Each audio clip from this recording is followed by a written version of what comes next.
أحلى فلافل أو طعمية ممكن تدوقوها وتعملوها بسهولة جدا في البيت، كتير كتير أحلى من بتاعة المحلات، مقرفشة وناشفة وما بتشربش زيت ولونها ولا أروع. لو أول مرة تشوفوني أنا دكتورة سهى، أتمنى تشتركوا في القناة وتعملوا لي لايك وشير. عندي كيلو فول مدشوش نقعته لمدة 5 ساعات وغسلته كويس جدا وسبته ينشف لمدة 2 3 وعندي راس توم وبصلة متوسطة وحزمة كزبرة وحزمة كرات مغسولين ومتنشفين تماما. هنزل بيهم كلهم في المفرمة ومش في الكبة، أفرمهم وشين على الوش المتوسط كده. الفلافل بتاعتي جاهزة، عبيتها في أكياس وشيلها في الفريزر.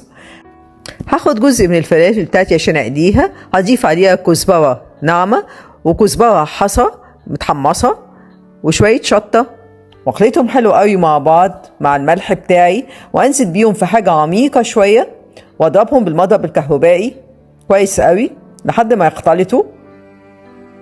هنزل عليهم بكم معلقة من المية شوية بشوية، وهنزل عليهم بمكوني السحري معلقة بيكنج باودر،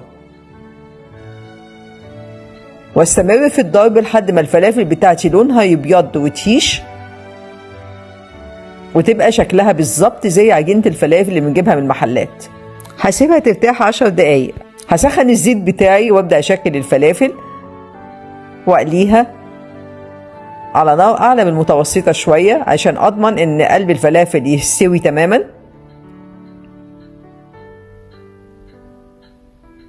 عجينة الفلافل عشان تبقى ناجحة معانا لازم تكون كل مكوناتها ناشفة تماما. الفول المدشوش لازم يكون ناشف، الخضرة لازم تكون ناشفة، ومش هستخدم اكتر من بصلة واحدة، ومش هستخدم اكتر من حزمة واحدة من الكرات وحزمة واحدة من الكزبرة للكيلو بحاله، لان كتر الخضرة في الفلافل بتسود لونها.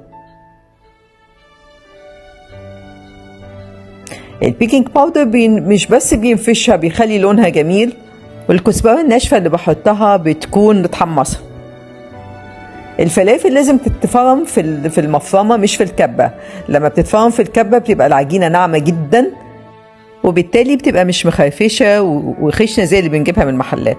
كده الفلافل بتاعتي خلصت ومش قادرة اقول لكم ريحتها عاملة ازاي. اتمنى لو عجبتكم الوصفة تنفذوها وتكتبوا لي أسئلتكم ورأيكم في التعليقات، لأن فعلا لو عملتوها مش هتشتروا تاني فلافل من أي محل. وبالهنا.